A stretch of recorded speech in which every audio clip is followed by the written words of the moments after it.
Yo, sometimes life calls for a change. Not fake, just different. It'll show you a different way. And right now, I'm on to my different way. I can promise you this is the same Spann, but the reporting is over. I'd like to welcome you to the Mrs. Spann official podcast. Let's go.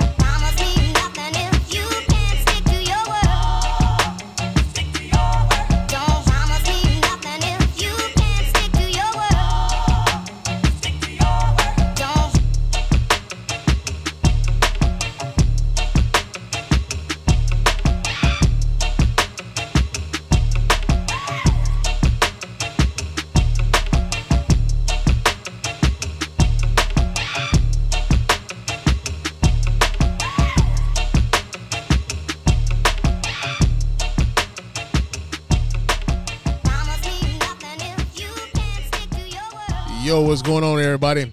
Welcome to the Mrs. Spann official podcast. I am your host, Mr. Spann. This is episode number 39 of the show. And yo, this is a real quick turnaround for us here, right? Real quick turnaround. I just talked to you guys Saturday, man. Here it is Tuesday, and I'm talking some more shit. But mostly it's because like we ran a little long. You know, we ran a little long last week, and there was a few things that I had to like kind of chop down off of the last episode because, you know, like, again, we ran long, right? As a matter of fact, we ran so long that Facebook shut us down. Like, after we got 2 hours into the show, Facebook was like, all right, that's enough, niggas. We got enough of you niggas. Facebook didn't want to hear from us no more. So we had to, we kept going. But, you know, it was, we ran long. And, you know, typically when you get, you know, guests on and stuff like that, I mean, I'm a long-winded motherfucker my goddamn self. I mean, real talk. Like when I started doing Mr. Spann official, and like I don't have segments anymore. I don't have I really do not try to like most of the things that I talk about, it's like, hey, boom, boom, boom, boom, boom. We're gonna hit these topics, right? But I found myself in some way like, yo, these shows are going longer than like I even like be wanting to, like, I'm thinking this show might be 50 minutes at the most, right? at the most. And by the time I look up, like, oh shit, we've been running for about an hour and 30. We've been up here for about an hour 45. You know what I'm saying? So when you add another person to that, you know, to that dynamic, and now you're having a conversation and you're bouncing these things off each other, the conversation tends to run a little long. And I always enjoy having my sister Cook on the show with me, man. Like, you know, she's a part of the Spann Report Podcast Network, and Highly Inappropriate is coming back really soon when she gets her, you know, when she gets where she's at, when she's in her mode, then Highly Inappropriate will be back, right? But yo, man, like we ran a little long, and so I had to cut some things out because again, we ran a little long. But you know, there was not only that, but you know, there was a couple other things that kind of popped up, and it's like one of those things. Like I do a weekly show mostly, right? The show is done mostly weekly, and oftentimes what I find out is like, yo, if I'm doing the show weekly, there's gonna be some things that I'm gonna touch on over the course of the week that you niggas heard about Monday, and I ain't talking about the shit till Saturday. It's kind of like, nah, we off that, Spann. We off that. You know what I'm saying? So in the meantime, while there's like, you know, when I do have an opportunity to hit the mic, you know what I'm saying? Like tonight, you know what I'm saying? I got off work relatively, well, I mean, shit, I still did 3 hours of overtime today. I still did 3 hours of overtime today, but I got off of work relatively, you know, at a decent hour, right? And so I was like, yo, man, there's a few things that I didn't get a chance to talk about this past weekend. And then there's a couple other things that have happened since this past weekend. I kind of want to speak to them. Let me just say, fuck it. I'll just get to bed about midnight tonight, and, you know, I can like just get the shit out here, right? So we chopping it up tonight, man. We chopping it up tonight. But of course, before we do all of that, I got to remind you guys how to get in touch with your man Spann here at the Mr. Spann official podcast and let your voice be heard. Go ahead and hit us up at our hotline at area code 313-288-0485. That's area code 313-288-0485. Leave us those voicemail messages. Of course, those messages will get played here and responded to here live on the show. And, you know, if you're watching us live on YouTube, Facebook, and or Twitter, chop it up with your man Spann while we're doing the show, man. Area code 313-288-0485, man. And we can have a little back and forth while we talking our shit right here on the show, right? Also, email us here, feedback@thespannreport.com. That's feedback@thespannreport.com. Of course, you can leave those emails, and of course, those emails we get right here and reply to here live on the show as well. Follow me on Threads and Instagram. My name on both of those platforms is Mr._Spann. So go ahead, follow me there, chop it up with your man Spann throughout the week. Also, leave us a 5-star review on iTunes and or Spotify. Those 5-star reviews are the ones that get read here live on the show. We really appreciate everybody who goes about the business of doing that. Doesn't take you, it doesn't cost you nothing, man. It's free, bruh. It's free. Don't be stingy with the 5 stars. I've been meaning to talk to you niggas about this shit. You know what I'm saying? I've been meaning to talk to you niggas about this shit. I get on this mic and I try to give you motherfuckers some information. You know what I'm saying? I try to put a little spin on it. I try to make it funny when the shit's funny, right? Yo, man, it don't cost you nothing to hey, man, Spann, thank you for what you do. Right? Because the niggas who do not fuck with me can't wait to tell me they don't fuck with me, man. They cannot wait. So it doesn't hurt for, every now and again to see, from the people who really do like us here at the Spann Report Podcast Network and the Mrs. Spann Official Podcast. I'm like, yo, Spann, thank you. Hey, man, I really appreciate your nuanced approach to that topic. Right? No, man, but real talk, man, it doesn't cost you nothing to hit us up with a 5-star review. We really appreciate everybody who does that, right, on Spotify and iTunes, man. Also, on Spotify, man, we got polls on Spotify. We have a question and answer thing on Spotify, so you can kind of really let your voice be heard in that way over on Spotify. So, man, we really appreciate everybody who contributes to the conversation in that way, man, real talk. Also, go to our website at www.thespannreport.com. You can go there. You can donate to our show as often as you like, as much as you like. And, of course, we really appreciate every dime over here at the Mrs. Spann Official Podcast and the Spann Report Podcast Network in its entirety. Also, you can go over there and copy yourself some merch, man. Get yourself a T-shirt. Get yourself a hoodie. We got coffee mugs. We got mouse pads. We even got phone cases, y'all. We got motherfucking phone cases over there. So, we got a bunch of stuff in our little store, man, and we really do appreciate everybody who supports the efforts that we put in on these podcasts in that way, man. That part does cost you a little money, right? That part does cost you a little money, but it ain't a whole lot, man. And it helps us continue to do this thing that we got going on here, man. So we really appreciate everybody who helps us and contributes to the cause in that way, man. Real talk. Now, let me pull this down because we did have some listener feedback. Now, the last episode that we did, I had my sister Cook on here. I actually forgot really to dive into the listener feedback because we kind of first of all, we came on a little bit later than we were supposed to. And then I just kind of forgot to really dive into some of the listener feedback that we got over the course of the last couple episodes, man. So I want to first get into our listener feedback now, right? Because, we don't want to forget it. This is y'all part of the show, man. This is what y'all have to say about what the fuck we said while we was on these microphones, right? So, not the last episode, but on episode 37, one of the question and answers, the question that we had for those of you who listened to episode 37 was whether or not you thought Rashida Tlaib and those behind her will carry their protests against Joe Biden all the way to November. Now, for those of you who may not be familiar with episode 37, we were talking about the uncommitted votes that were had here in Michigan for the presidential primary, the Democratic presidential primary here in Michigan. And a sizable portion of the Michigan electorate decided that they were going to vote uncommitted in protest to America's support for Israel in the war between Israel and Hamas over in the Middle East. And we had one comment here posted, and we got this from TK. Let's see, TQ fan. I hope I'm pronouncing that right. If I'm not, please correct your boy, man. Real talk. But they write in to say, I feel that they are playing a dangerous game of chicken. If Biden lose and Trump win, what will your excuse be, and who will be your advocate for issues you're concerned with? Definitely not Trump. And that's pretty much how I feel about it, right? I get the protest vote idea, and in the primary, because no one of significance is really running against Joe Biden in the Democratic primary, that's the time to get your protest vote off.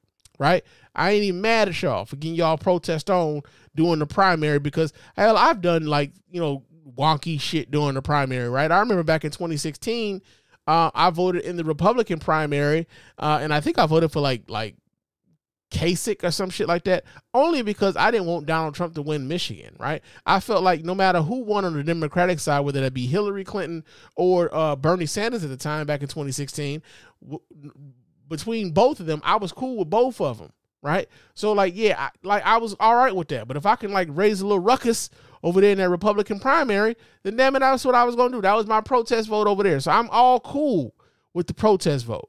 But when it comes to November, and unfortunately what we was hearing from some people over some of our Arab brothers and sisters in this particular situation was that some of them were like, yo, man, short-term, pain for long-term gain. It's like, hey, nigga, this ain't a game. Right? This is not a fucking game. We cannot afford. I know some people think that because we lived through a Trump presidency once before that we can do that shit again. I don't like, I'm of the attitude of this, right? I grew up in a black household, and I can remember a time where, like, you always hit that hard head kid in the house. Right? It was always that hard-head motherfucker. My brother was the hard-head motherfucker in the house, right?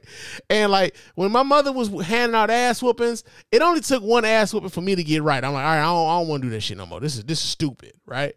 My brother was like, he would really gauge, like, man, is this ass whooping really worth it? Right? I might just go out here and do this shit because it's fun. I mean, my mama gonna trip, and I might get my ass whooped, but it might be worth the ass whooping. And unfortunately, there are some people who take the idea of the ass whooping maybe being worth it politically, unfortunately. And I don't think the ass whooping is worth it, right? And so when you hear some people from the, when we hear from some of our Arab brothers and sisters talking about some short-term pain for some long-term gain, and they willing to like go through another Trump presidency, like, nigga, are you fucking crazy? Like, did you forget the last ass whooping you got? Like, you okay with taking another one? Like, it could get worse. You know what I'm saying? Like, they could. I never forget this. And like, God bless my mother's soul. And but I'm gonna tell this story, right? I'm gonna tell this story. This shit is crazy. But I remember one time the worst ass whooping I ever got was on account of my brother. Right? I was on account of my brother, man. And normally, like, this would be like considered child abuse now, right? But normally we would get like an ass whooping with some coaxial cable, right? Like, we had the cable that hadn't got cut off, right? But we still had the cables in the house, right? And so mama, she grabbed one of the cables and she would whoop our ass with one of the cables, and she named that motherfucking cable Buddy. And the reason why my mother named that cable Buddy was because Buddy was going to be a friend to your ass every time you fucked up. Well, I'll be a monkey's bare-assed uncle. So I wasn't trying to see Buddy, right? I wasn't trying to see Buddy. But my brother was like really willing to like see Buddy every now and again. He was really like he was ready for that shit. I don't know what the fuck was wrong with my brother, but he was ready for that shit. And I'll never forget this. This is why I got my ass whooped, because I was the oldest, right? One night, my brother comes into the room. He comes into the bedroom one night, and he gave me $20, and he gave my cousin $20. And I'm trying to think. I might have been like fourth grade or some shit. So maybe I'm like 9 years old. I want to say I was like 9 years old. And we're like, yo, where the fuck you get $20 from? And my brother, all of 7 years old, and all of the charismatic motherfucker that he was, told us that this nigga got this $60 from the Tooth Fairy. Nigga! From the Tooth Fairy, right? Now, instantly, because again, I'm the oldest, should have known better. But at the time, I'm thinking, yo, Mr. Cash gonna be coming around with the M&Ms and the potato chips at the end of the day at school. I'm buying up all the M&Ms, nigga. I got $20, nigga. I'm buying all the M&Ms. Again, I'm 9 years old. I ain't thought too far about it, right? I ain't thought too far about it. So I take my $20 and I put my $20 on my bookshelf in my room. My cousin, he takes his $20. He put his $20 up there. And we going to sleep happy, nigga. Happy, right? Wake up the next morning, $20 gone. My cousin, $20 gone. And my brother was like, don't worry about it. Comes out with another 20 for me and another 20 for my cousin. Nigga, how did Tooth Fairy break you off like that? How he do you like that, bruh? For real, like, nigga, I done lost plenty of tooth. Tooth Fairy ain't never broke me off with $40 fucking dollars, man. I got $1 max. Tooth Fairy ain't never gave me $40, nigga. You done gave me $40. You done gave my cousin $40. Nigga, got it from the Tooth Fairy. All right, cool. Because again, I'm thinking about the M&Ms at the end of the day with Mr. Cash coming around at the end of the day with the 20s. I mean with the M&Ms and the chips at the end of the day. And all I'm thinking about is I'm about to cash Mr. Cash out. I want them peanut M&Ms, nigga. Run them, right? So we go to school, and you know, I'm really just geeked. I'm ready for the end of this, like the school day and shit, right? And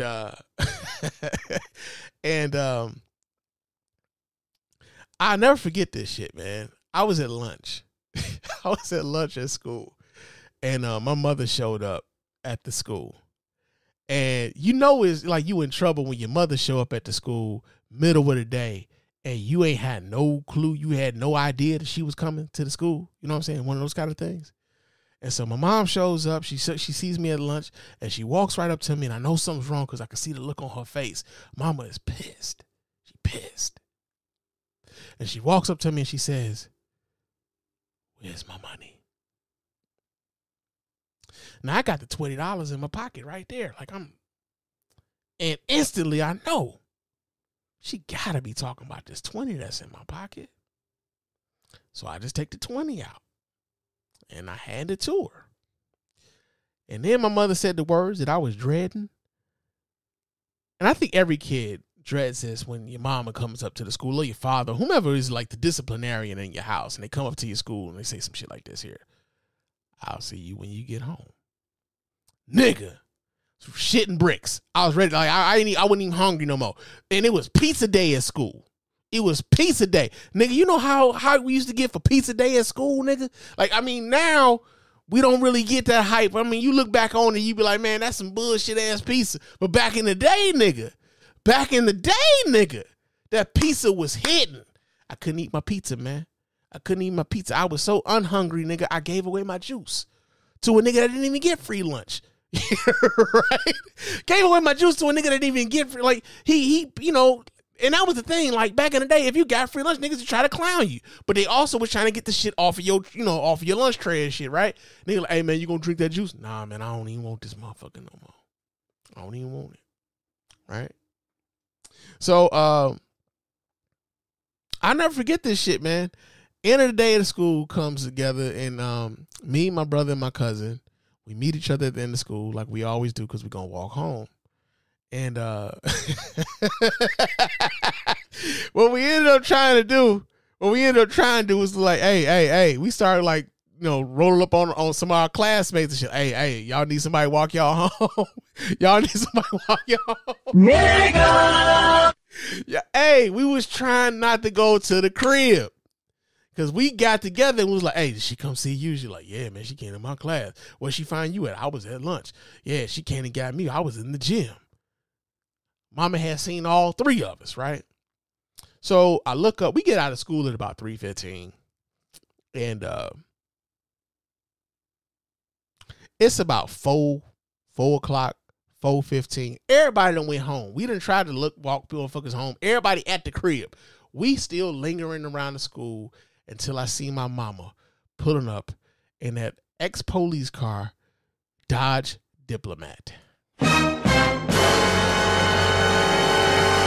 Get your ass in the car, right? So we get in the car, you know what I'm saying? And it's quiet as shit in this car. Nobody got nothing to say, you know? And when we get in the house, you know, first thing first is, hey, why the fuck would y'all steal from me? Right? This is what my mother is asking. Why would y'all steal from me? And I'm like, Mama, I didn't steal anything. Like, my brother came into the room with the money, and he said he had the money, and he gave us the $20 or whatever. And she said, so you just took this money from your brother? And I said, yeah. She said, so what did he tell you when he gave it to you? I said, well, he told me the tooth fairy gave it to him.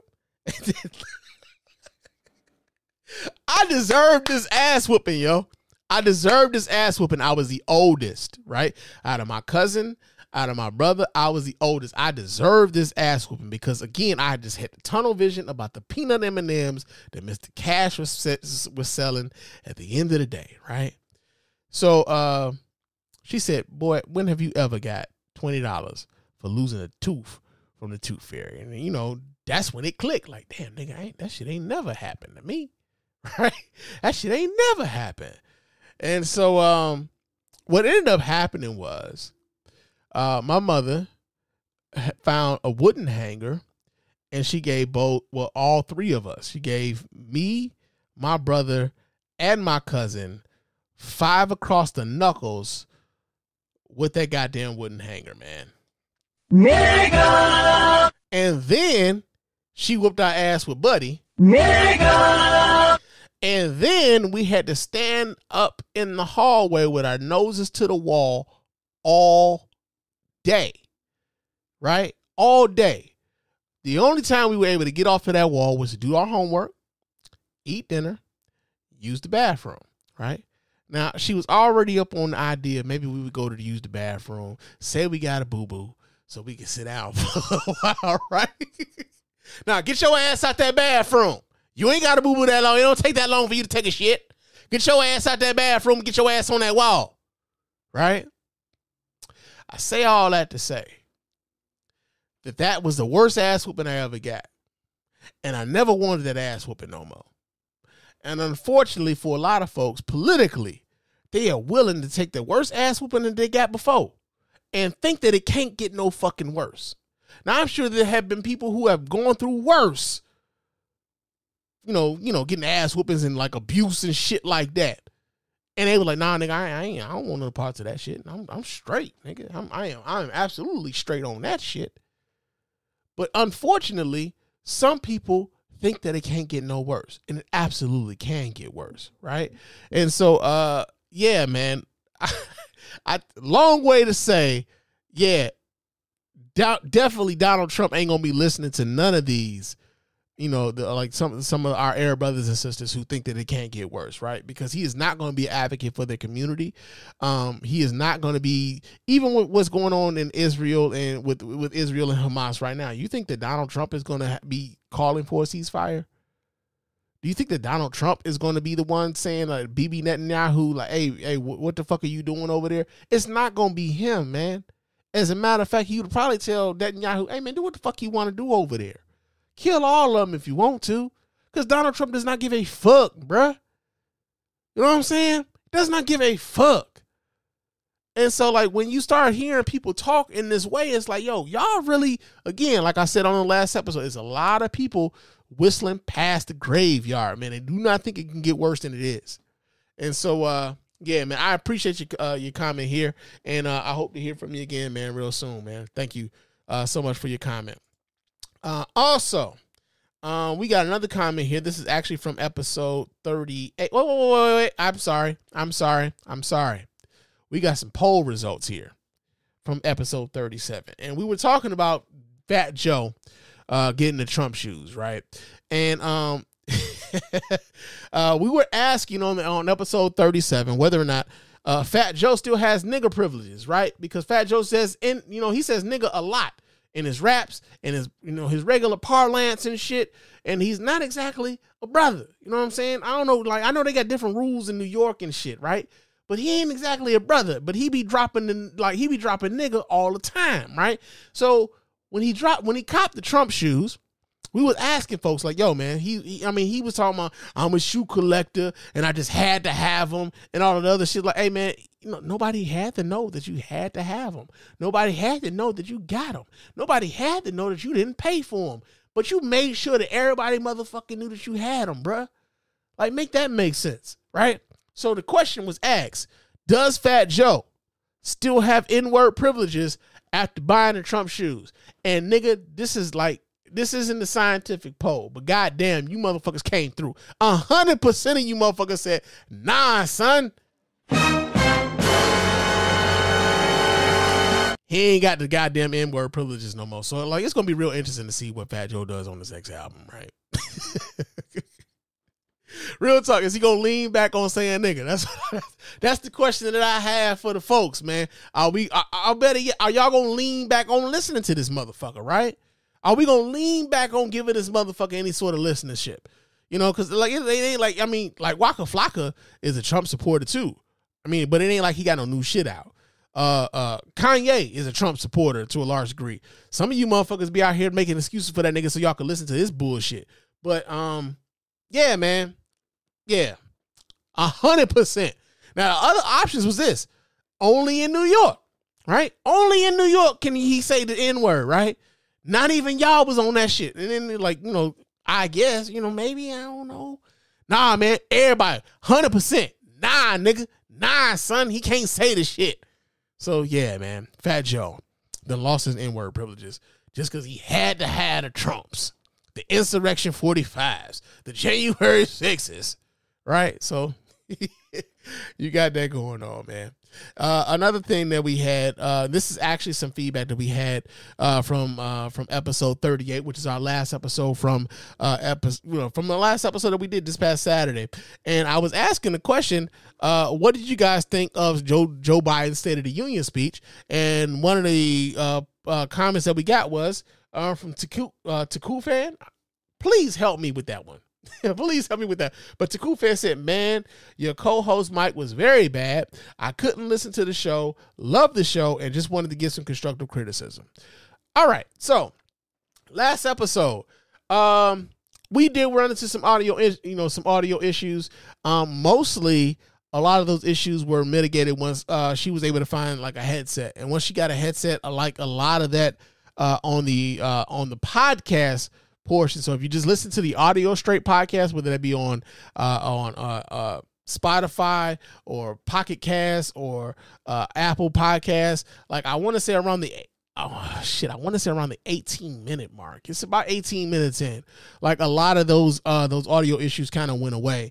But on the video episode of the podcast, I noticed that there was an echo. There was a really big echo in the audio, and my apologies to you guys for the audio quality of that last episode, because of course we do take pride in giving you guys a high quality show, and we don't want the audio to be shit, because again, we are a podcast, we've been doing this for a long time, but if the audio is bad, I know it makes it hard for people to listen. So and we talked fucking 2 hours. We were over 2 hours into that last episode. So I hate that you didn't get a chance to listen to the entire episode, but I appreciate you pulling my coat to what was going on with the audio, man. But yeah, I think we found a fix for that, because I listened a little bit, I listened back to the episode again, and I want to say around the 18-minute markers where it cleared up when she was able to get her headset, and like a lot of that echo and stuff like kind of went away, except for the video the video episode of the podcast. Now,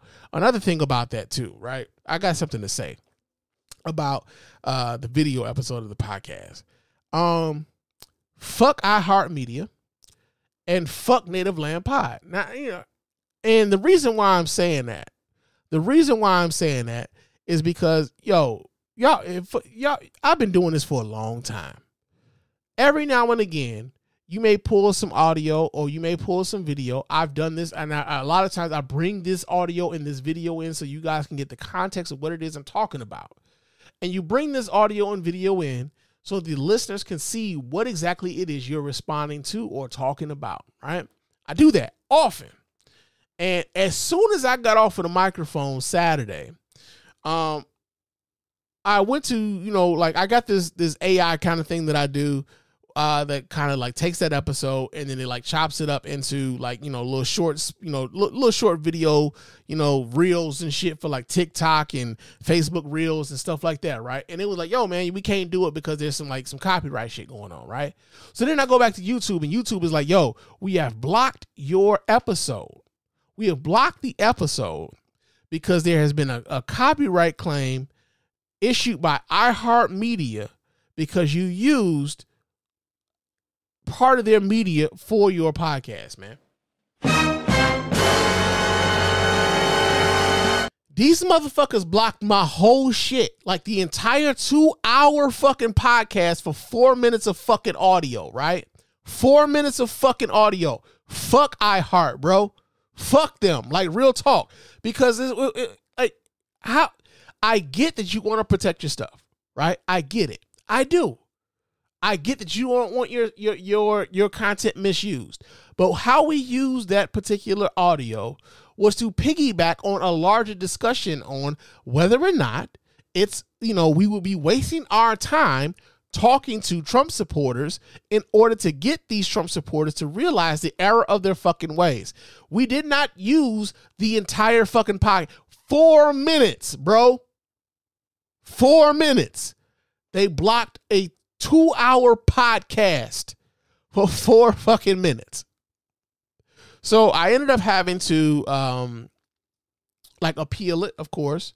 Now, there's, with YouTube, there's a couple of different ways you can appeal. You can appeal and you can wait 30 days, but like, hey, man, after 30 days, who the fuck cares? Right? Who the fuck cares after 30 days?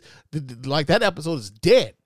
So I escalated it even more to the point where it's like where they had to respond within 7 days. So, so that they could realize this isn't one of those things where I'm copying your shit. I'm not copying nothing. We used that particular audio to jumpstart another conversation about how black people engage with black Trump supporters. Right? So, yeah, man, for those of you who may be looking for episode 38 on YouTube and you can't find it, that's part of the reason why you can't find it is because iHeartRadio just straight up blocked the entire fucking episode based on us using 4 minutes of the Native Land podcast to talk about whether or not we would be wasting our time talking to Trump supporters, black Trump supporters, and trying to change their minds. So yeah, man, you got that going on. It's a lot. It's a lot, man. It's a lot. But we trying to make it through. And we got a comment here in the chat. Dwayne says, "What's up, Spann? What's up, fam? Appreciate you coming in this late at night, because normally we would be doing this in the day, right? But it's a little late, man. So we get we doing our thing, man. We trying to get the podcast thing going this late at night. I'm gonna sleep hard as fuck tonight. I know that much. But appreciate you for writing in, man. Thank you. So yeah, man, let's get into that's all our feedback. So let's get into the show, man. We got a few different stories that we want to get into here. One of the stories I kind of wanted to dive into was this is some shit here, bro. So Wendy Williams, I know she was in the news as of late because of the documentary that came out on Lifetime. I did not watch that documentary. I thought it was exploitative. I thought the entire idea of it was exploitative, considering what her current medical condition and mental condition is. I just think that, yo, man, why would y'all even bother trying to do that shit, right? But apparently, her ex-husband, a fellow by the name of Kevin Hunter, this motherfucker is he says that he has not received an alimony payment in 2 years, and he is now taking legal action against her. What do you call that? It's not caretaker. What is it? Whoever it is that controls her money, this motherfucker taking legal action, man. Yeah, man. So we get the story. This comes out of The Source. It says that in the latest development on the ongoing saga surrounding former daytime talk show host Wendy Williams, her ex-husband Kevin Hunter has taken legal action to demand 2 years of back alimony payments. This move comes after Wendy's guardian, okay, she's got a guardian. Wendy's guardians claimed that she had no remaining funds, sparking a financial battle between the former couple. According to recent reports from The Sun, Kevin Hunter is insisting that Wendy resume the payments that he claims were agreed upon in their marital settlement agreement. These payments abruptly ceased just before Wendy was placed under guardianship in 2022, leaving Kevin without his expected income for nearly 2 years. In exclusive court filings obtained by the U.S. Sun, Kevin Hunter expressed that the impact of the sudden halt in payments on his financial stability. He stated, "I rely on the severance. I rely on the severance pay for my living expenses, and have been without this income for 23 months has affected me greatly, and it has affected me greatly." Kevin's legal filings reveal his intention to bring the matter before the court once again after failed attempts at an out-of-court mediation. He has petitioned the court to compel Wendy, through her guardianship, to immediately fulfill any outstanding severance payments owed to him. Kevin Hunter is seeking resolution regarding Wendy's after-retirement plan. He requested the court's intervention to ensure Wendy signs a qualified domestic relations order for the after-retirement plan, or appoint him an attorney in fact to execute the document if Wendy fails to comply within 7 days of the court's order. I would not have to file this motion if the plaintiff did not stop my severance payments, and if the plaintiff would have signed the qualified domestic relations order for the after-retirement plan. Kevin emphasized in his filing, indicating his frustration with the lack of cooperation from Wendy's side. The legal dispute between Wendy Williams and Kevin Hunter underscores the complexities of financial matters and high-profile divorces. As the legal battle unfolds, it sheds light on the challenges faced by individuals navigating post-divorce financial arrangements, especially when one party's financial situation becomes uncertain. Now, hey, bruh, hold on a second. Let me take a sip, because, hold on.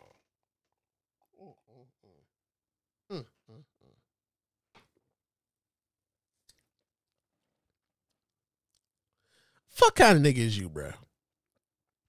Nah, man, real talk. What fuck kind of nigga is you? The reason why you are no longer Wendy Williams' husband, and this is documented, is because you stepped out on your wife, got another woman pregnant while you were stepping out on your wife, right? I feel as though, and this is just me talking, I feel as though if you,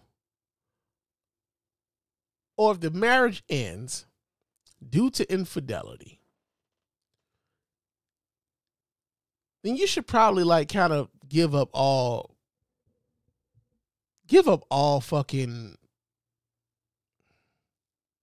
all claims to alimony, right? Whether that be a man or a woman. If you stepped out on your marriage, and that is the reason why the marriage ended, then you've given up your right to alimony. Because you've basically chosen to, like, yo, somebody else is taking care of you, right? Somebody else is like making sure that you got everything you need, right? So there's that aspect. But then, like dude, nigga, you can't work, bro. Like, as a man, bro. Like, just as a man, nigga, you can't find a job. You can't do shit, bro. You can't lift a box, nigga. You can't fucking fix a car, nigga. You can't, like, pick up a wrench, nigga. You can't do a motherfucking thing, bro.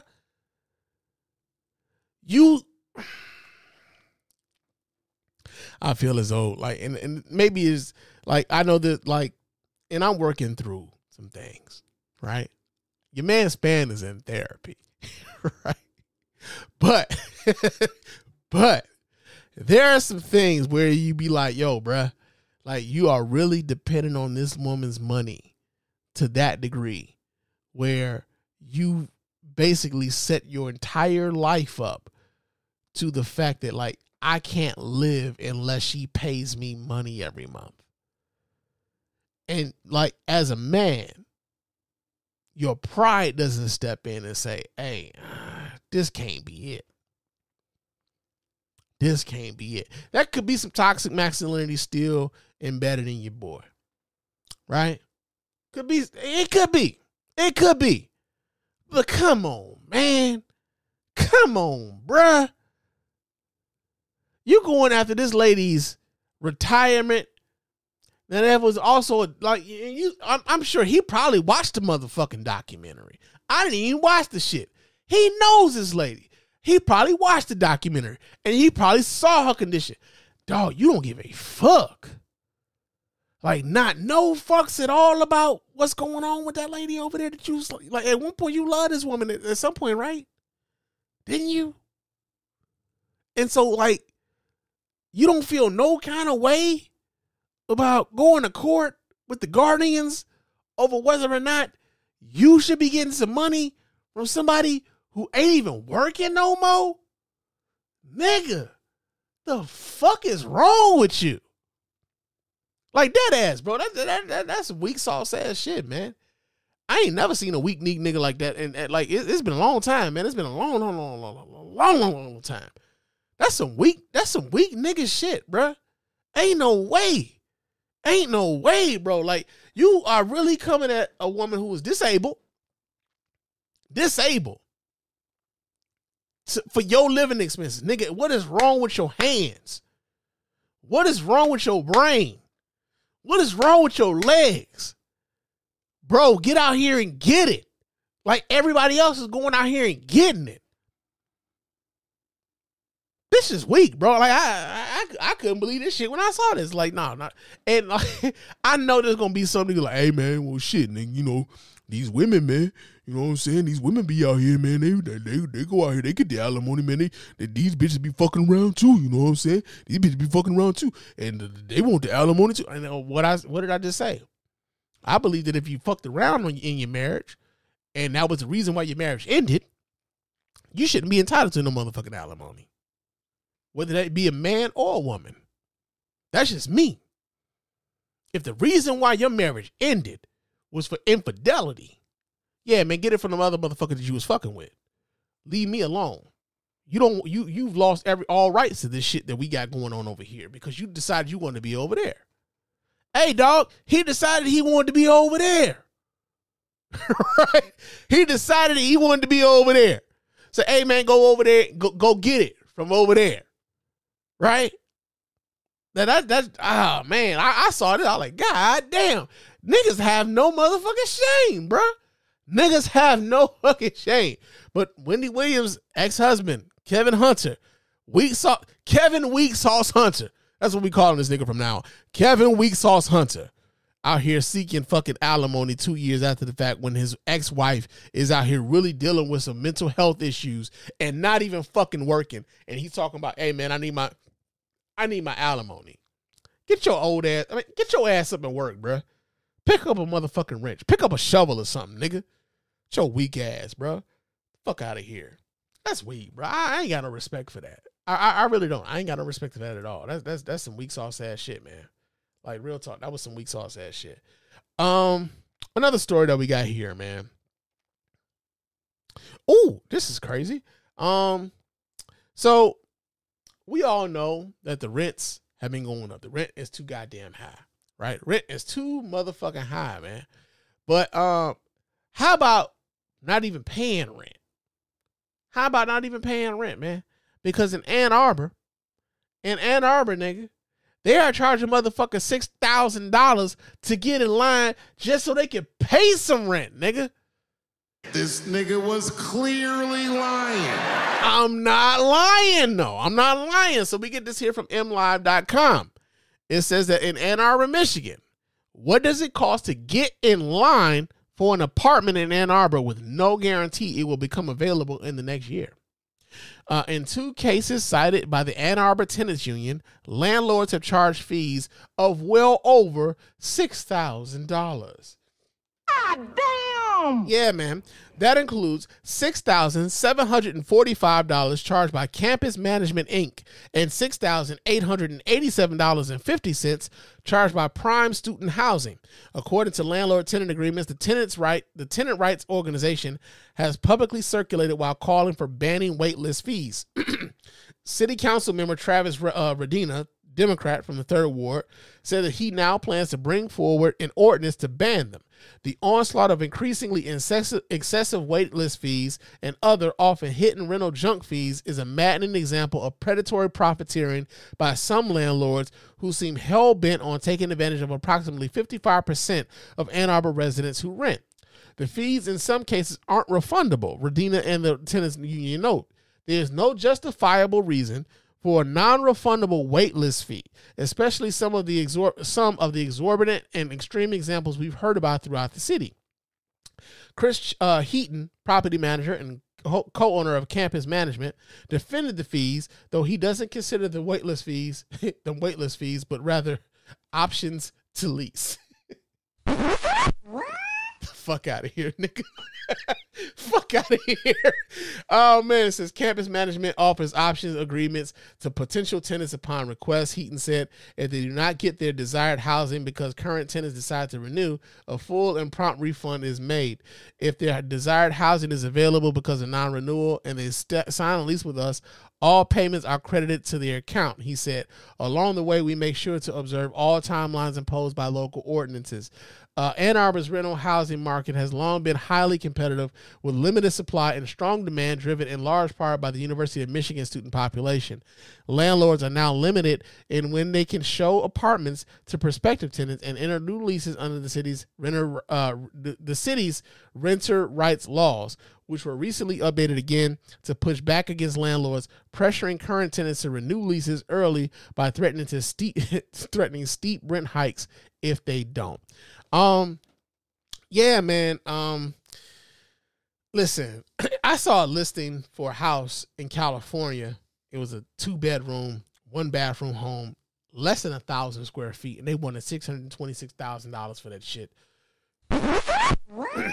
Yeah, they did.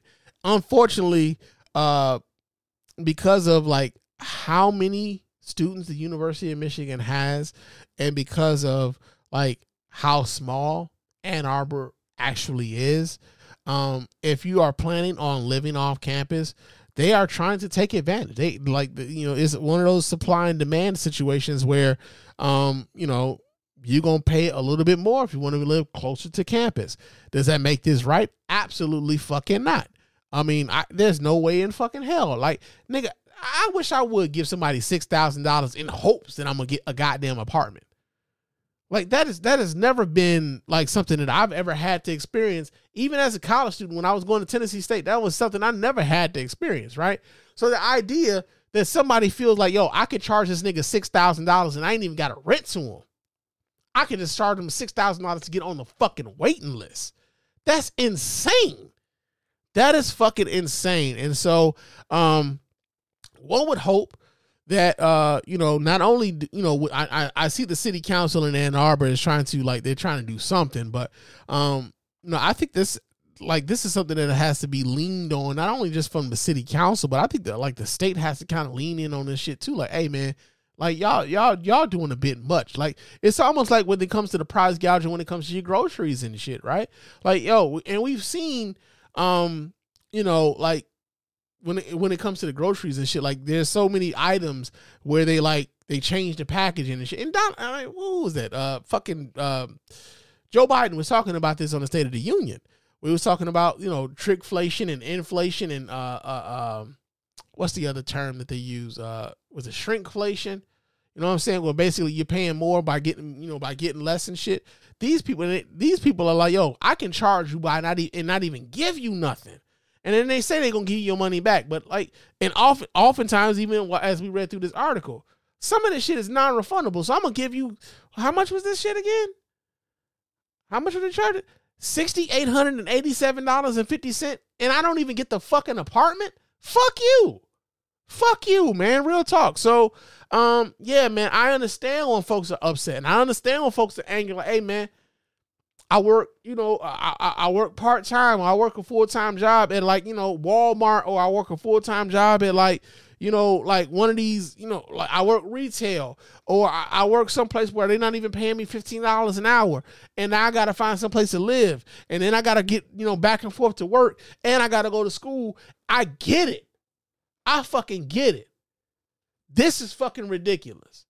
And they need to be ashamed of their goddamn selves. But like, yeah, man, 6,887. God damn, man. For the waiting list. That's crazy. So yeah, you got that shit going on, man. Let's see what else we got here. That because like I said, this is a lot of stuff that we didn't get a chance to talk about on the last show. Let's see what else. Okay, let's see. We got this here. DEI strikes again, man. So we know that like the Republicans have really been like leaning in hard on diversity, equity, and inclusion, right? And so on Fox News, man, they have really been leaning in hard on the idea of diversity, equity, and inclusion. So much so that when an accident happened at an airport, they blame that shit on DEI. God damn! Yeah, man. So we get this story here. This actually comes from MediaMatters.org. And they're talking about this one particular Fox News host, I believe. His name is Sean Duffy, right? And again, they really try to lean in on this idea that DEI is really the problem that we have with everything, right? Before it was CRT. Now they done moved on to another 3 set of letters, and this is DEI. So I'm going to pull this video up so you guys can watch right along with your man Spann. And we're going to see exactly what the fuck these goofballs are talking about over on the Fox News. So let me pull this up and let's do this here. Boom. And let's see what this dumbass got to say. So, and to add to the story, we also have a whole bunch of near misses that have happened as well. That's so true. It begs the question, everyone watching our show is thinking the exact same thing. When did this start to change? When did we almost have all of these accidents? When did doors fly off? I mean, this is a pilot. He's landed. He's on his way to the gate. Right. He went off the runway, it appears. This is a pilot problem. It brings everyone to diversity, equity, and inclusion. Are we hiring the best pilots, the best mechanics, the best air traffic controllers? I don't care what your race, your sex, your religion. I just want the best people. That's bullshit. Don't tell me you don't give a fuck about what their race and their background is. That's bullshit. The fact that you're even bringing up DEI at all is bullshit. And if you don't hire the best people for these jobs, these bad things happen. And here's the deal, I think. Democrats want this because if you're afraid to fly, you're going to have less carbon pollution. This is about the green agenda making you afraid. 100%. You are really off the motherfucking rail when even on Fox News they're like, man, you sure about that? Are you sure? I don't know if it goes that far, bro. Like, are you sure? But this is how far he's deciding to take it. Like, come on, bro. Come on, man. Because listen, look at Europe. They're trying to limit people to one short haul flight every 3 years because of their carbon zero efforts. They want us to do it not by regulation but by personal choice because we're afraid. Right. All right. So the reason why this is bullshit is that first things first, man. I'm 43 years old. I've seen tens of 20s of planes slide off of a fucking runway, right? I've seen like we've had accidents happen on airplanes and airports since airplanes been playing and planes been like kind of fucking up, right? They have never been 100%. Yo, man, like the planes is like I get like the planes are like the safest method of travel. Airplane travel is actually safer than driving around in your car. It really is, right? And even with that, there have been times where planes have slid off of runways. There have been times where planes have been have nearly collided in the air. There have been times where like there have been malfunctions on the planes, right? In the history of aviation, there have been issues, right? There are few and far in between, but there have been issues. Even this is a highly rare event, right? But the idea that this is another instance of diversity, equity, and inclusion. One of the things I think, the thing that I think is very important here is to just recognize that the only reason, like when they start talking about diversity, equity, inclusion, is that it comes with the idea that white people, right? Because white people are the default. When we start talking about the diversity, equity, and inclusion shit, understand white people are seen as the default. So when you see the Indian guy who's a mechanic on the plane, when you see the black guy who's a pilot on the plane, when you see the Hispanic guy who is another mechanic on the plane, they are instantly acting as though the dudes or the people who are a part of this industry, who are a part of making sure that this thing moves smoothly throughout the day, every day, 365 days a year, that those dudes are suddenly, hey, we really need to like check their credentials. Are they supposed to be here? Are they supposed to be here? Is that mechanic supposed to, is he okay? Because they ain't white. The default is white. That's the default. So when they act as though like the default is, yo, have you ever actually heard anybody question the credentials of a white dude in any like position of authority? Have you ever seen any white person question the credentials of a white person in a position of authority or in a position of technical knowledge? Have you ever seen them do that? Right? This is what they do. They think that everybody is fucking getting their jobs from diversity, equity, inclusion, CRT. Like they are really trying to act as though the world outside of whiteness is just fucking dumb. And here's the rub. In order for that black person to get that job, in order for that Latino person to get that job, in order for that that Indian person to get that job, chances are they had to be fucking excellent to get there because they were going to be questioned the entire time on their way up. They had to be excellent getting there. And they got to be excellent while they're there to justify their existence even being in the space. Meanwhile, the white boys are coasting because nobody questions their fucking credentials.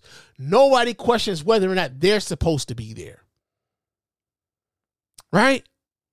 But again, I want folks to understand this is what they are doing right now. Not only are they coming for your history, but now they're coming for whether or not you are even qualified to do the shit that you're supposed to be doing.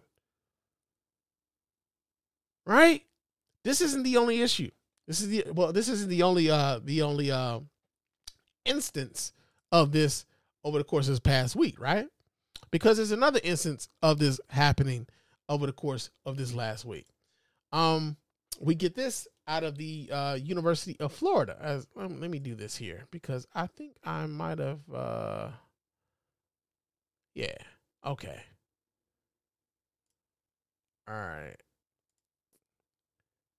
There we go. Well, we get this out of the University of Florida, right? So the University of Florida, of course, their governor is Governor Ron DeSantis, who shit the bed when it came to running for president. But he didn't shit the bed when it came to that racism, baby. Didn't shit the bed when it came to that shit.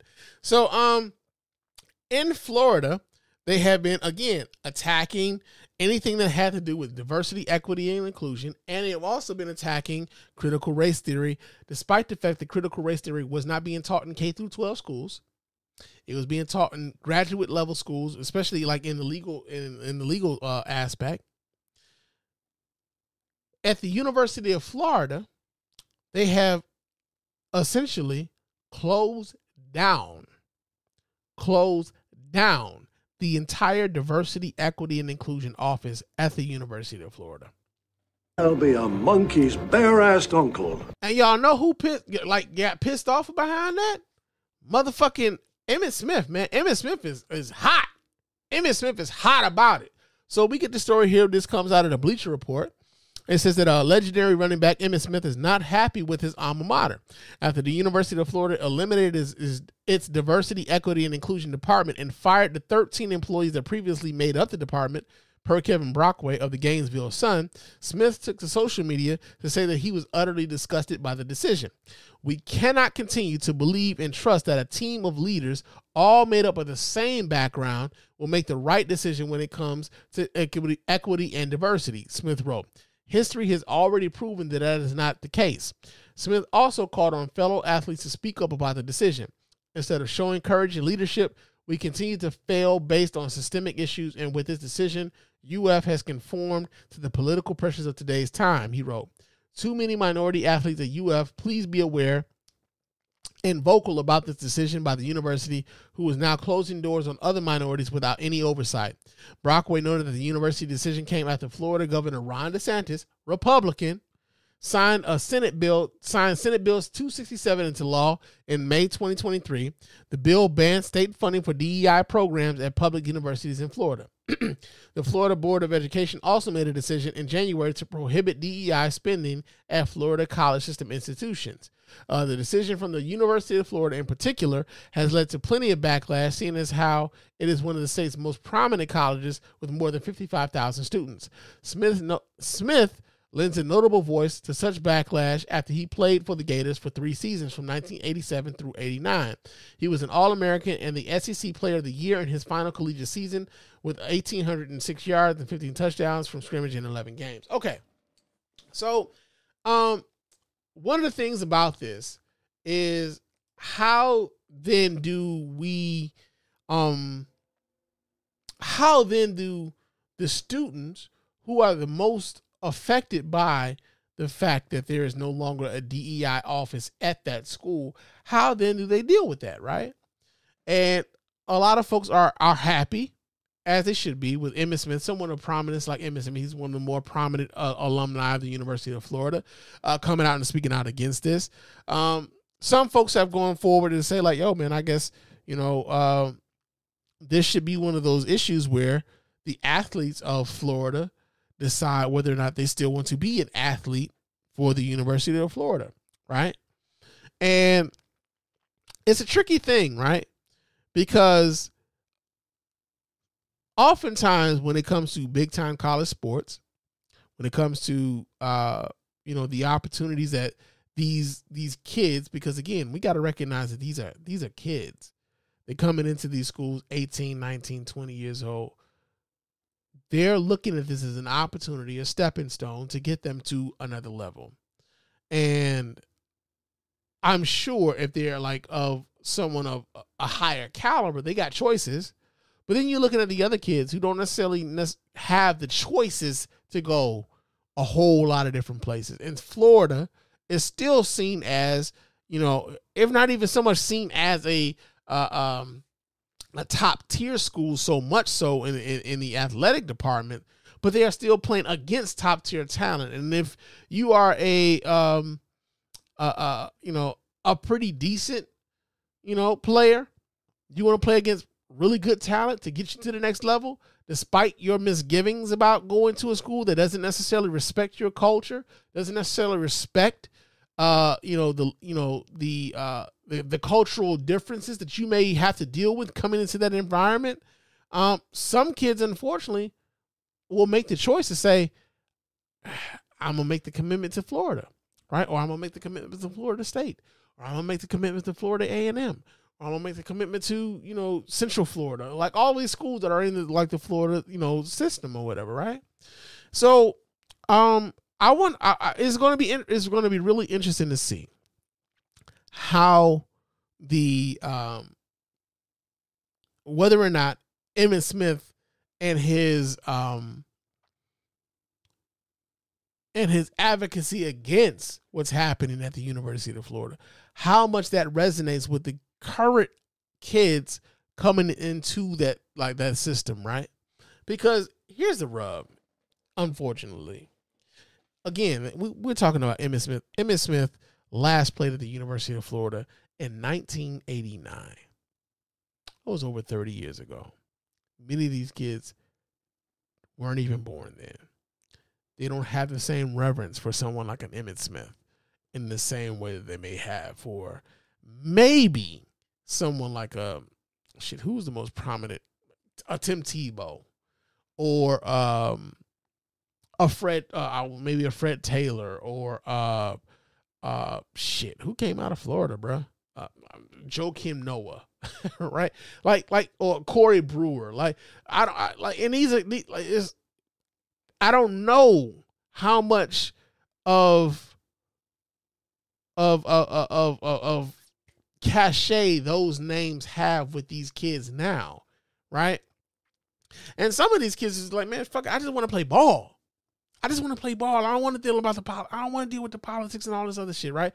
So I know some people would try to lean on the kids in order to get the kids to bring pressure upon these universities to bring these programs back.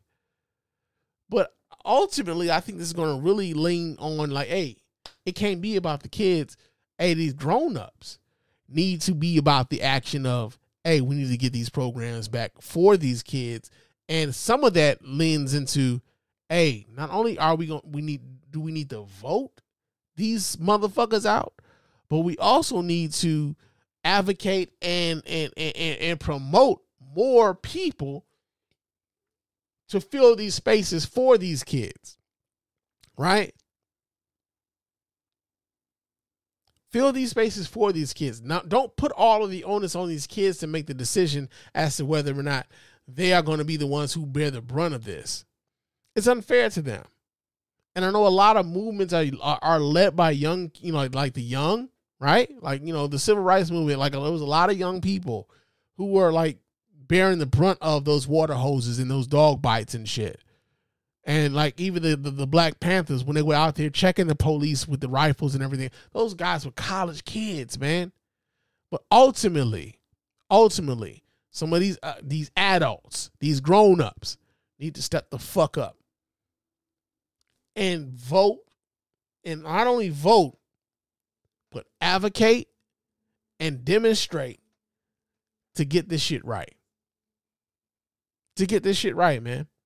Because ultimately, what we're dealing with is a rolling back of these rights, man. Everything our ancestors fought for, these motherfuckers are trying to roll back. Whether that be voting rights, whether that be affirmative action, whether that be, your diversity, equity, and inclusion offices, they are trying to roll that shit back. So yeah, man, we cannot leave this shit to the kids. We cannot leave this shit to the kids. We do have to get out here and do our due diligence and make sure that we are doing what we're supposed to do as a leader of these kids to make sure that they have a better way going forward, man. Real talk. What's another story that we got here? Let's see. Oh shit, let's do this one. So, this has been coming down my timeline quite a bit lately. And it has to do with one Draya Michelle. I think that's her name. Draya Michelle. I didn't know her her stage name was Draya Michelle. I've always known her as Draya from Basketball Wives and shit. Hold on. I just always known her as Draya from Basketball Wives. But Draya from Basketball Wives has really been on the timeline as of late because this lady is now 39 years old and she is pregnant by some 21-year-old nigga, man. This nigga was clearly lying. I ain't lying. I mean, this is what the streets are saying. You know what I'm saying? Just saying. But Draya, he's 22. I'm sorry. He's 22. So Draya is seemingly she's pregnant. She is pregnant. And she's expecting a baby from 22-year-old NBA star Jalen Green. I believe Jalen Green just got in the league, if not last year, then the year before last. Young guy, 22 years old. But she's been responding to criticism because motherfucker's been at Draya's head, right? So we're going to read the story here. This comes out of BET.com. It says that Draya Michelle is proud to be baking a bun in her oven, even if she thinks people don't understand her. Last week, 39-year-old Michelle marked International Women's Day with the exciting news of her pregnancy in an Instagram post. While some people flooded her with well wishes in the comment section, others criticized her relationship with NBA star Jalen Green, 22, as reported by Page Six. Get comfortable being misunderstood. Only a fraction of people will be able to truly grasp your essence. You are not on anyone else's timeline of comprehension, she wrote on her Instagram story. The fuck out of here, man. The fuck out of here. Also, it's none of your business how others choose to perceive you. Most High sees you clearly. Let that be enough. Michelle shared this message after she announced her pregnancy, which was accompanied by a maternity shoot featuring her in a white suit, accentuated with feathers in her groin bump. As women, we navigate through so much, often leading us to question, what is my purpose? For me, the magic lies in motherhood and the awe-inspiring ability to bring life into the world over the span of 2 decades, she explained on the app. It's my superpower. And if anything can surpass the wonder of being a woman, it's the privilege of bringing another woman into existence. We are overjoyed to share our love for you, little girl. I am excited to speak words to the daughter I never thought I'd have. We are anxious about your arrival, but take your time. This world can be tough. But know you are being brought into a space of love, security, and adornment. While the Basketball Wives alum did not reveal her due date, she did share that she is 7 months pregnant, 28 weeks to be exact, and expected to give birth in May. Michelle is the mother of a 21-year-old son named Kaneko, and she shares a son, Drew, 7, with former NFL star Orlando Scandrick. In January, pregnancy rumors began to swell when Michelle was spotted with Green in a Rockets game where she was wearing a pair of denim overalls, and dating speculation started to circulate last year after the two were spotted out together. The NBA rookie signed a $40.8 million contract with the Rockets in 2021, as cited by Forbes. Now, the reason, of course, why people are having issues with Draya being pregnant at this moment is because the nigga that she's pregnant by just so happens to be a year older than her fucking son. I'll be a monkey's bare-assed uncle. Listen, man, it ain't our business. At the end of the day, ain't none of this shit our business. Jalen Green is a motherfucking adult. Draya is a motherfucking adult. What 2 consenting adults do with each other ain't got nothing to do with us. However, if a nigga my age was sniffing around my motherfucking daughter, trust and believe, me and that nigga will be having some problems. Right? Me and that nigga would be having some problems. Because again, I've said this on this mic before. What do you really have to talk with? Like, what do you guys really talk about with someone 20 some odd years your junior? Like, what are those conversations really about? Like when you start talking some life shit, like what are the conversations really about? I give the advice to a lot of my, the guys, who are around my age. I'm 43, and sometimes you 39, 38, whatever. Hey man, if she got baby hairs on, bruh, like if she got baby hairs, she's probably a little too young for you, right? Now, again, some of these niggas ain't gonna listen to me, but that's the truth, right? If she wearing baby hairs, man, she might be a little bit too young for you.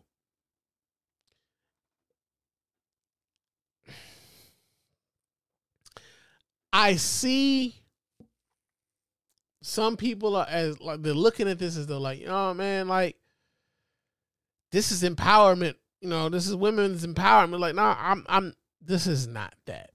this is one of those situations where somebody is taking advantage of someone younger than them. And I think it's foul, whether it's being done by a man or a woman. I think it's foul, man. Like, but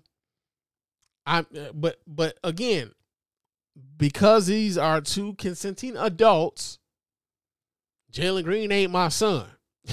Right? Jalen Green ain't my son, but I'd be like, hey, Jalen, what the fuck are you doing, bro? And I like, what are you doing? Like, come on, man. You got to be more responsible than that. Right? This is foul. I wish I had something more profound to say about this particular shit, but this just seems foul to me.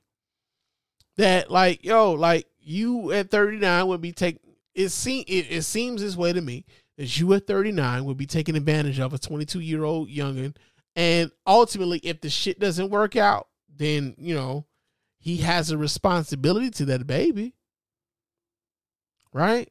He has a responsibility to that child. And because he has a responsibility to that child, you are now in his life for the rest, at least another 18 years. And it just seems, unfortunately, it seems like a hustle. And I don't want to bring it down to those brass tacks, but that's what it seems like. Because what do you have in common with a fucking kid? What do you have in common with somebody who's like the same age as your son? What do y'all talk about? Like, I was just talking about like me being in the club with my daughter a week ago and feeling awkward about it. Like, yo, like this is just this ain't it. This ain't the move. I'm glad that my daughter wanted me in this space with her for her 21st birthday, and she wanted to like share that with her dad. And I thought that was cool that she wanted to share that with her dad. But ultimately, like, Pops ain't really trying to be hanging around you in the club when you doing club shit. Go have fun, baby, but do it without daddy. Right? How do you have these conversations? How does he like, like, does Jalen and your son sit around and play PlayStation together? Is that the thing? And then like, you're like, hey, baby, come in here for a minute. And now your son feeling away? Is Jalen going in there like, with mama? Isn't that awkward? Like, isn't that awkward? I'm just saying, man. It just, and that's just whether it's a man or a woman. I just feel like it's shady, bro. Like, again, if it was a nigga that was trying to, if it was a nigga my age creeping around my daughter, nigga, it'd be a problem. It'd be a motherfucking problem, bro. Real talk. My daughter would, my baby would probably never even tell me that she was talking to somebody my age. Because I like, hey, nigga, what are you doing here? The fuck is wrong with you? Why aren't you talking to somebody our age, nigga? Because somebody our age will call you out on your shit. Right? But yeah, man. She's pregnant. Apparently they got a little girl on the way. Hope they have a healthy baby girl. Real talk. But that doesn't mean that like this shit doesn't feel scummy. This shit feels scummy, man. It really does. You looking really like funny in the light right now. I mean, like, she was on Basketball Wives, and like I remember back in the day when like, back when I was a little bit less enlightened, I just like I didn't really have that much respect for the show. But yeah, man, like I kind of wonder if because she was on Basketball Wives around that time, like I wonder if like, he's always had a crush on this woman, and like, this is an opportunity for me to like fulfill my dreams and all that other shit. But like, bro, this just seems manipulative and scummy on her part, and I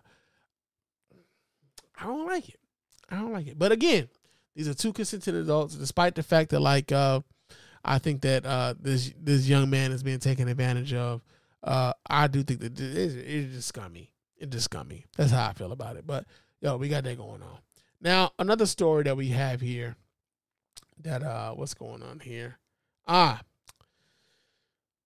So back to some political shit. Nancy Mace, right?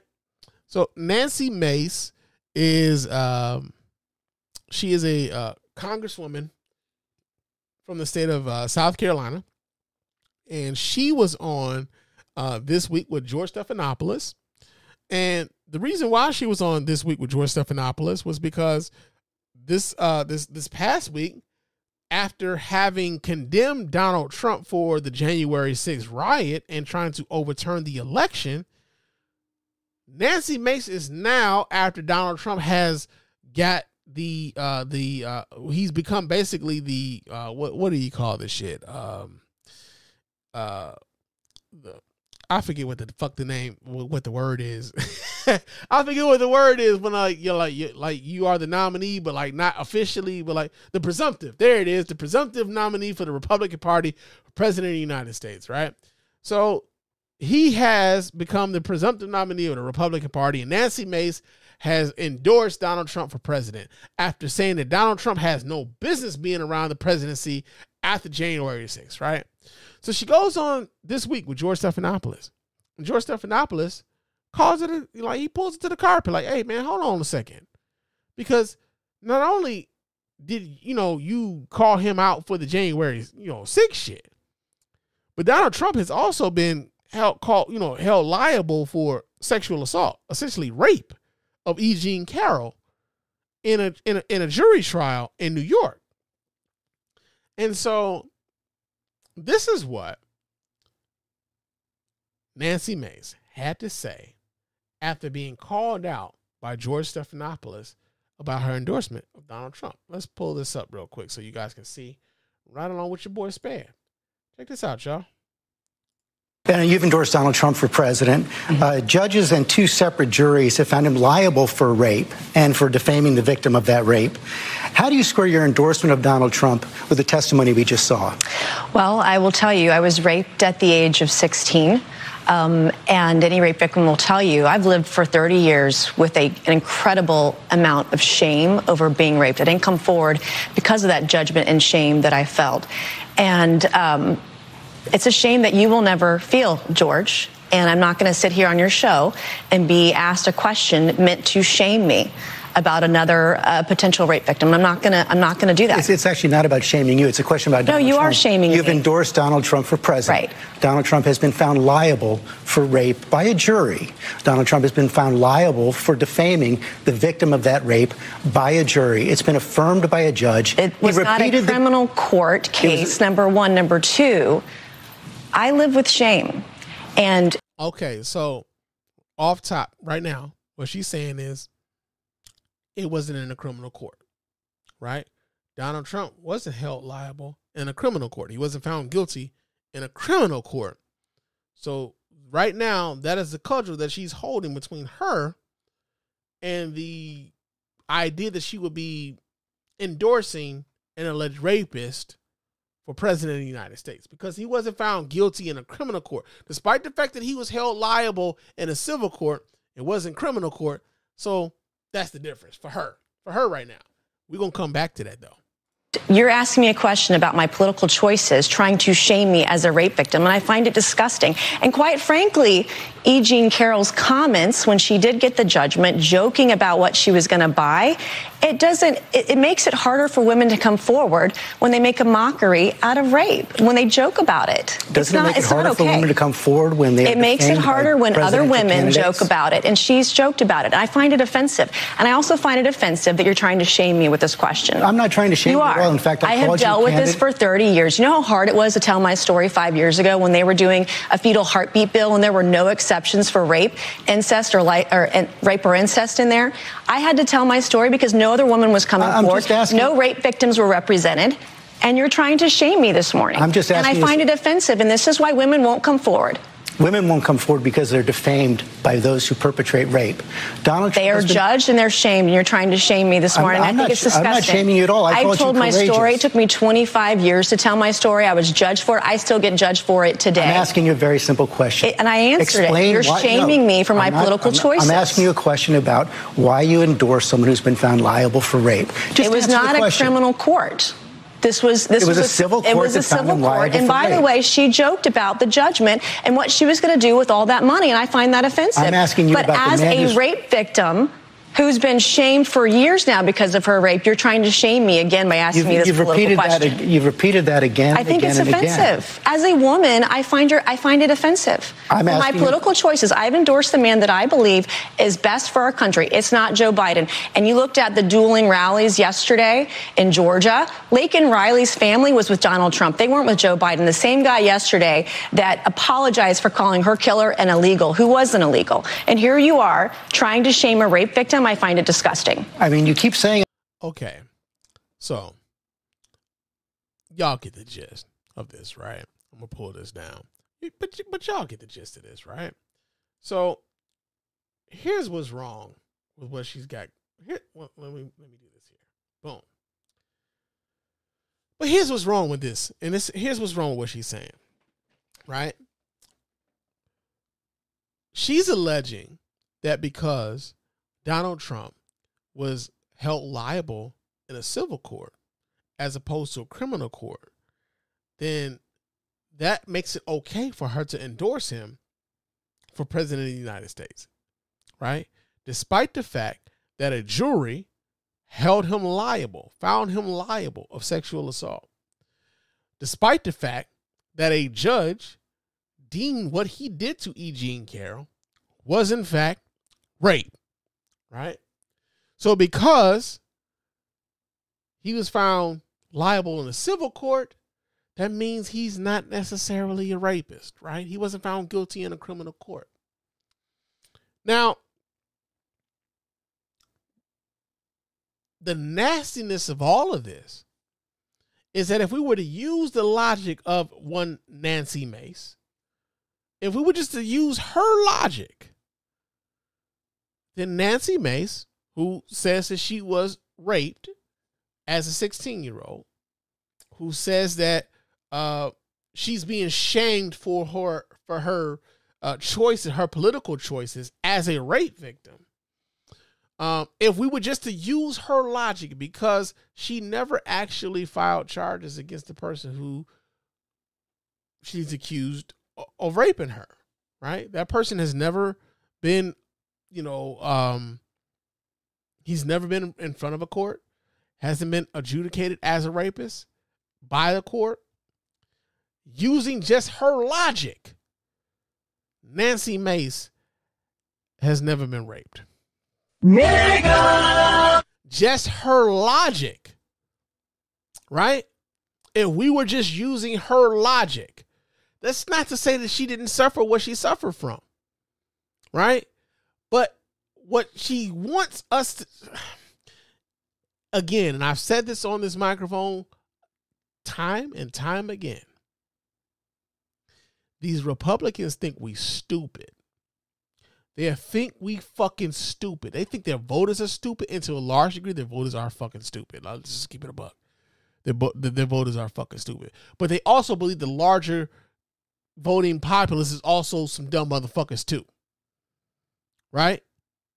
If we were to use the logic of Nancy Mace, then anybody who has not been adjudicated as a rapist in a criminal court, therefore they are not a rapist.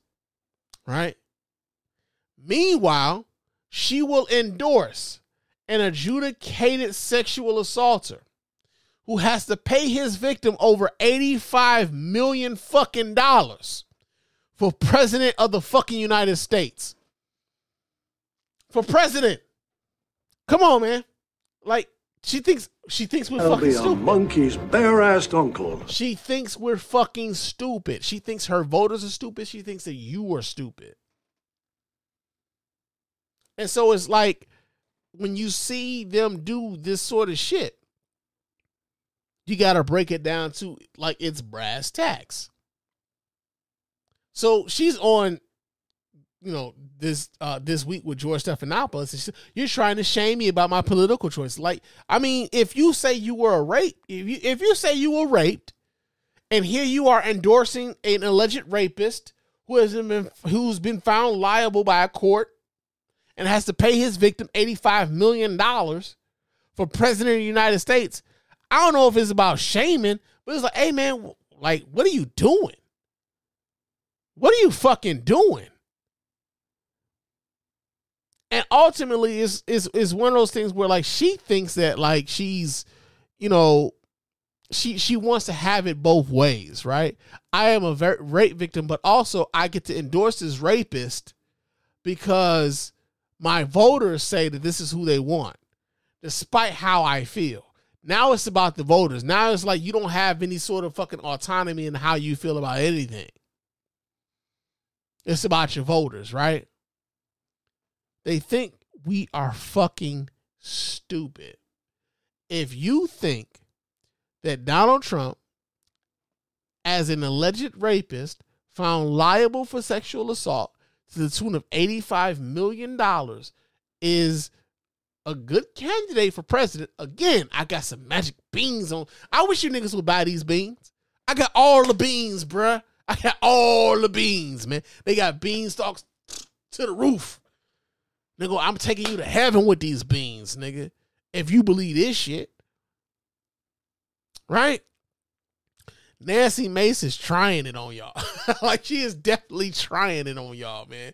And so it's weird, like, kind of like watching her maneuver in this way, because it's like, yo, man, I get the fuck out of here, man.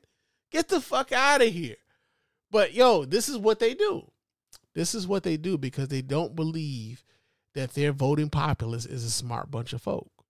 But also, if you stay home, they also don't believe you that bright either. They don't believe you that bright either. So, you know, take from that what you will. Speaking of which, and this is our last story for tonight. Katie Britt.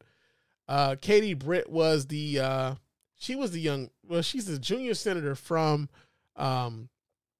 Alabama. She was the one who did the what was that? I'm sorry, let me take this down. Let's exit that. Yeah.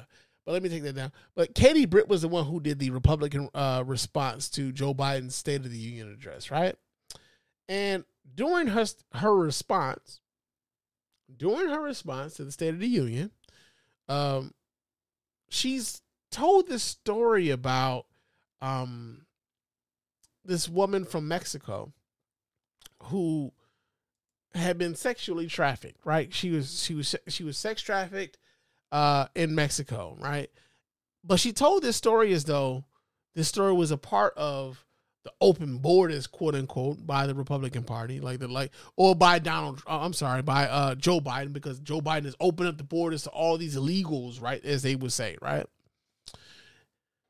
Unfortunately for her, not only did somebody on TikTok kind of fact check her on the shit, but the actual woman who told her the story didn't necessarily like that she told the story for political means, man. She was like, nigga! Yeah.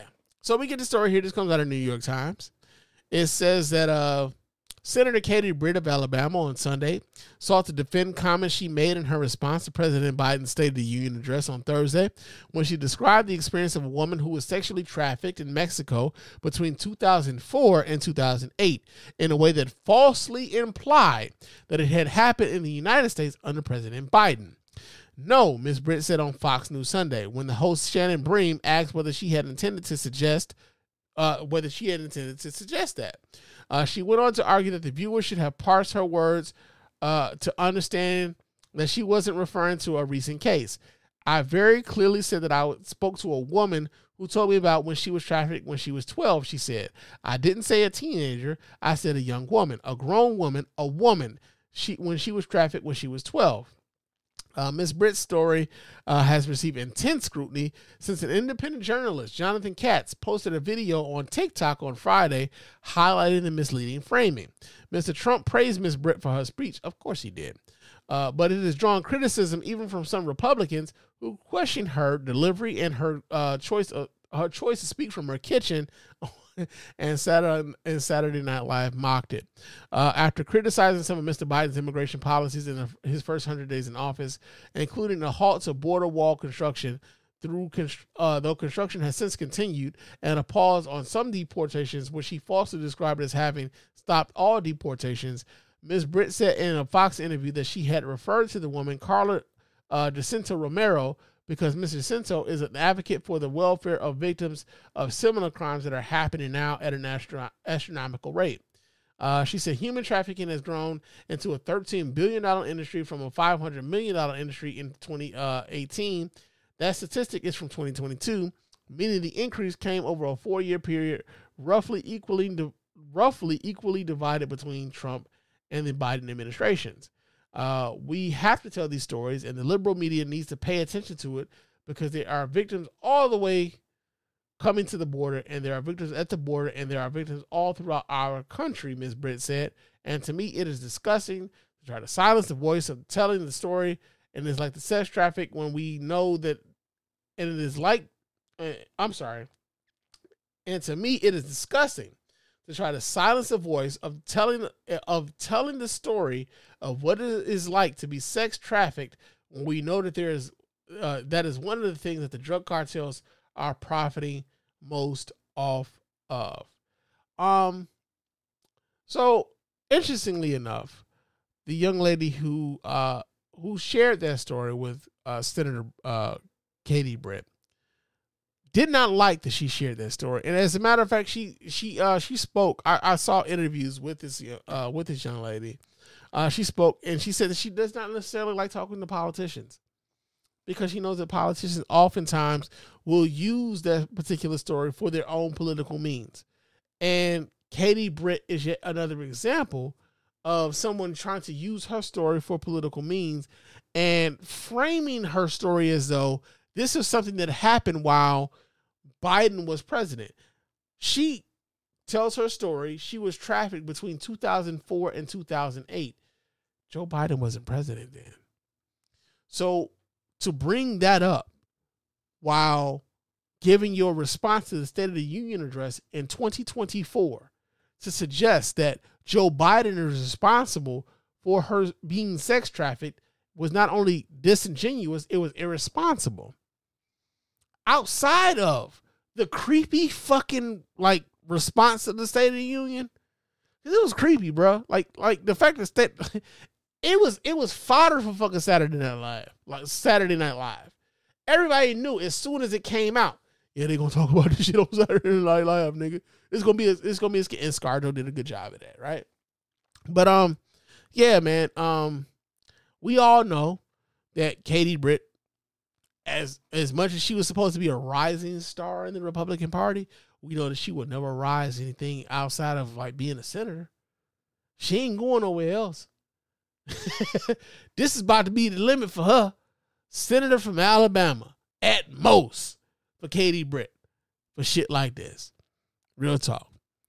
But yo, man, I've been running my mouth for an hour, 37 minutes, and 40 seconds. Again, even when I'm just talking about it's supposed to be a little bit extra, we ran long. But yo, man, but of course, before we get up out of here, and it's almost, I should have been in bed a long time ago.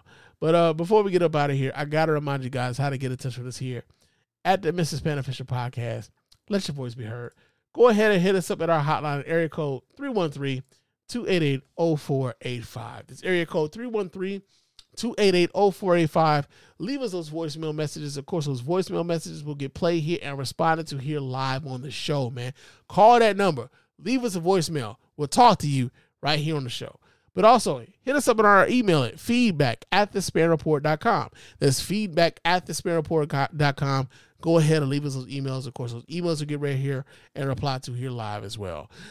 Follow me on Threads and Instagram. My name on both of those platforms is Mr._Spann. So go ahead and follow me there.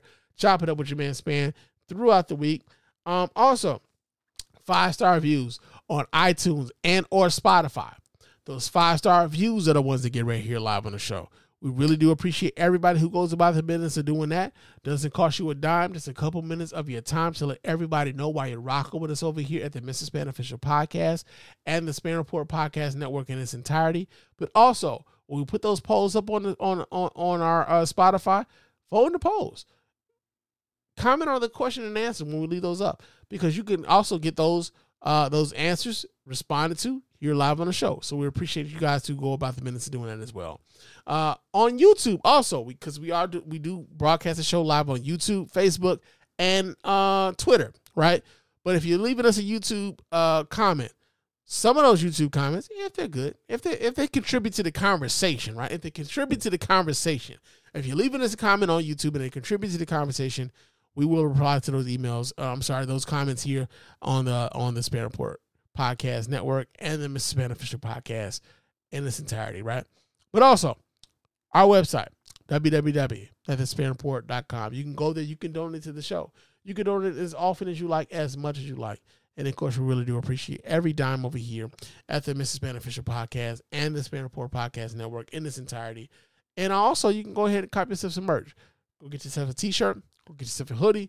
Go get yourself a phone case. Go get yourself a coffee mug. We got some stuff over there, man. And we appreciate everybody who patronizes us in that way, man. Real talk. But, yo, man, it is time for me to get the hell on up out of here. Again, I got to go to work tomorrow, man. I got to get my ass in the bed. I supposed to have been in the bed a long time ago. I got to work hard tomorrow. And I'm on here talking to y'all. I'm on here talking to y'all. But, yo, man, it's been cool talking to y'all tonight. And I will talk to y'all again soon. But until next time, fam, peace.